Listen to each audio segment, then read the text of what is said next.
Ajaran pertama, perhatikan, sebelum ke mandi janabah, ajaran pertama, Nabi SAW tidak ditemukan di dalam riwayat berhubungan badan atau seksual di siang hari, selalu di malam hari. Ya. Bila Rasulullah SAW berhubungan dengan istrinya, itu selalu di malam hari. Jadi kalau bapak ibu ingin mengikuti sunnah, mengikuti Rasulullah, maka usahakan semaksimal mungkin kalau ingin melakukan hubungan, lakukan di malam hari, bukan siang. Oke, baik. Sekalipun tidak ada larangannya, tapi Nabi mengajarkan di malam hari. Teruskan.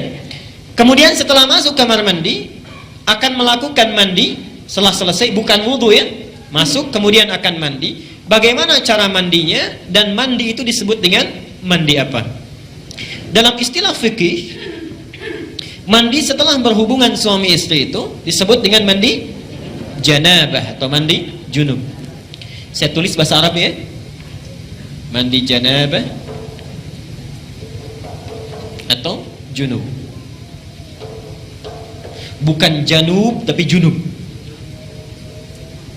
Kalau janub itu artinya selatan, shimal utara. Kalau junub itu mandi yang dilakukan setelah berhubungan.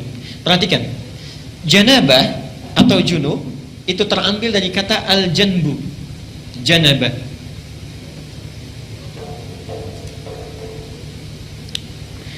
Yang berarti sisi satu bagian atau pinggir tertentu. Sisi satu bagian atau pinggir tertentu. Karena itu orang Arab kalau mengatakan saya di satu sisi, kamu di sisi yang lain. Ana fi hadzal janib wa anta fi janibin akhar. Jelas ya? Satu bagian tertentu. Kalau ini ingin dijamakkan, maka jamaknya menjadi junub atau jawanib. Jelas ya? Sifatnya disebut dengan janabah. Jelas sampai sini? Baik. Kenapa mandi itu disebut dengan mandi janabah? Beda dengan mandi yang biasa. Ingin memberi kesan bahwa dalam mandi itu semua sisi, semua bagian yang ada dalam tubuh kita itu mesti tersapu dengan air. Jelas ya? Jadi bukan seperti mandi biasa yang mungkin sebagian ada yang tidak terbasuh. Disebut dengan janabah, semua sisinya mesti terbasuh. Tulis hadisnya. Aisyah, hadis Al-Bukhari, nomor hadis 248. Hadis Al-Bukhari, nomor hadis 248. Al-Bukhari 248. Muslim, nomor hadis 316.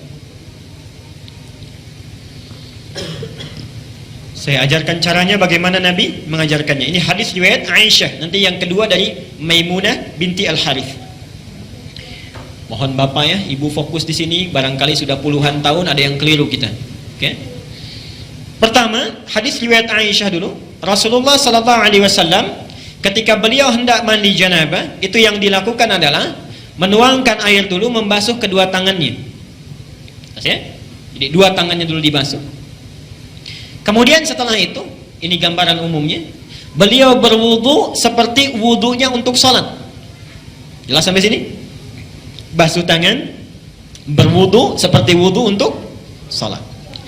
Yang ketiga, dari bejana yang sudah disiapkan itu, kalau kita mungkin gayungnya sudah ada, mengambil sebagian air, kemudian menyela-nyela rambutnya, diratakan dengan tangannya. Jadi tidak langsung menyiram air Pak ya. Tidak langsung menyiram air Ibu ya. Jadi yang pertama ingat, air diambil untuk basuh tangan kita dulu. Yang kedua apa? Berwudu seperti wudu untuk salat. Sebentar Pak, itu lewat hadis Maimunah. Oke, saya sampaikan bagian pertama dulu. Nanti diperinci di Maimunah binti Al-Harith. Yang kedua apa? Berwudu dulu. Yang ketiga apa? Menyela-nyela kepala atau rambut ya, rambut kita. Yang keempat, kemudian mengambil air, membasuh, menyiramkan di kepala keseluruhan. Belum ke sini dulu, belum ke badan ya. Baik.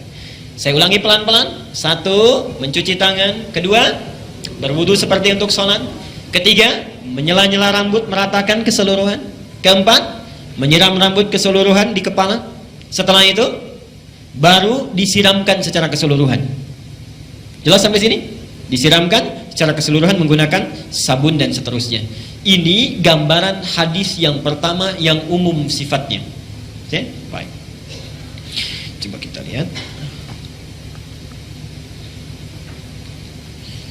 Hapus dulu di sini. Nah, sekarang kita lihat bagian yang kedua. Ini riwayat siapa tadi? Aisyah radhiyallahu anha. Sekarang Nabi SAW ketika tinggal di rumah Maimunah, kemudian setelah itu berhubungan dengan Maimunah binti Al-Harith, salah satu istri beliau. Kemudian Nabi SAW melakukan mandi janabat saat itu. Hadisnya diriwayatkan oleh Maimunah dari Abdullah bin Abbas. Abdullah bin Abbas di Al-Bukhari nomor hadis 265. Perhatikan. Sebentar, saya menyimpang dulu pelan-pelan. Ibu masih ingat Bapak kisah Ibnu Abbas itu? Anaknya usia berapa tahun? Baik. Silahkan cek pertemuan kita yang lalu, hadis Abu Daud nomor hadis 1365 itu ya. Ibnu Abbas dalam usia 4-5 tahun itu memaksa ingin tinggal di rumah bibinya Maimunah. Jadi Maimunah ini bibinya Ibnu Abbas. Tinggal di sana, ingin melihat bagaimana sifat bangunnya Nabi dari tidurnya sampai tahajud. Saya pernah terangkan ini ya. Baik. Ibnu Abbas memperhatikan itu, berdiri di depan kamar Nabi, diperhatikan bagaimana kira-kira Nabi bangun tidurnya. Sampai kemudian tahajud, diajak beliau untuk menunaikan tahajud. Ternyata tidak berhenti sampai di situ. Kelak kemudian hari, Ibnu Abbas ini karena sungkan bertanya kepada Aisyah kan, kalau Maimunah itu bibinya, bertanya kepada Maimunah bagaimana caranya Nabi SAW bermandi janabat. Disinilah muncul bagian yang kedua yang lebih terperinci. Satu, kata Maimunah, Nabi SAW bila hendak beliau bermandi janabat, perhatikan, satu, mengambil air dengan tangannya, okay. Lalu kemudian mencuci kemaluannya dengan tangan kirinya. Okay.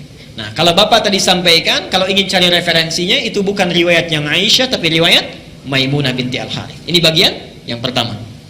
Yang kedua, hampir mirip dengan yang tadi, menyela-nyela bagian rambutnya. Okay.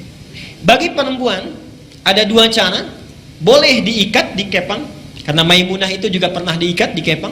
Langsung bertanya pada Rasulullah, ya Rasulullah, apakah saat mandi perlu aku uraikan rambutku? Kata Rasulullah, tidak perlu, cukup kamu guyur semuanya itu, dan bila telah merata sah mandimu. Jelas ya? Baik. Kemudian setelah diratakan, lebih baik kemudian bisa diuraikan. Setelah itu selesai, kemudian diguyur, selesai sampai sini, baru kemudian berwudu seperti wudu layaknya sholat. Tapi kaki belum dibasuh. Kaki belum dibasuh. Saya ulangi, ambil air, basuh kemaluan dengan tangan apa? Kiri. Setelah itu menyela-nyela kepala. Setelah itu ambil air, kan? Basuh, baik siram, berwudu seperti layaknya wudu akan sholat, tapi kaki kita belum dibasuh. Jadi cuma sampai telinga ya. Setelah itu siramkan secara keseluruhan.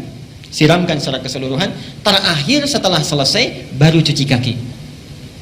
Jelas sampai sini? Nah, ini bisa ditemukan di Al-Bukhari nomor hadis 265. Nah, dari sinilah kemudian ulama menggabungkan kedua hadis ini, dibuatlah susunan yang lebih lengkap. Pas ya?